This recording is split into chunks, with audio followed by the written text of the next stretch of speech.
I'm a lot more positive than people think. And I really did try to change my outlook on life a couple years ago. And you know what really was the motivating factor? And I'm not kidding.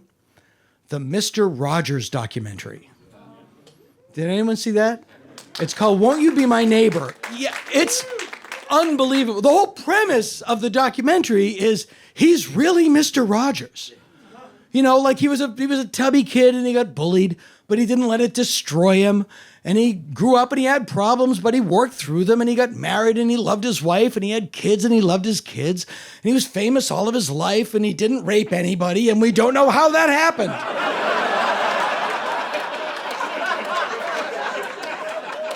We can't figure it out. The most moving part of the film is he goes to visit Koco the gorilla. I don't know if you're familiar. Koco the gorilla was this hyper-intelligent silverback mountain gorilla who lived in Northern California. And she could speak in sign language. She had a kitten, a domesticated pet, which was unheard of for a silverback mountain gorilla. And she loved watching Mr. Rogers' neighborhood in her enclosure. So they arranged for Fred Rogers to come and visit her. So Fred Rogers comes in and he sits down, and then this is all in the film. And then Koco comes around the corner.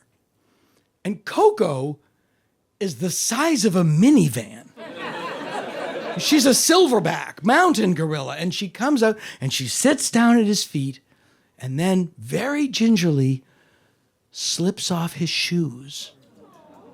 Because that's what she saw him do on television. He would come in, sit down, and take off his shoes, and put on his tennis shoes.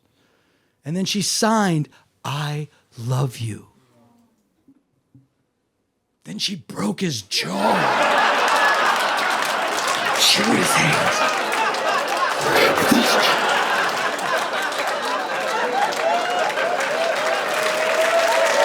It's a terrible day in the neighborhood. The end. Thank you very much. See you next time.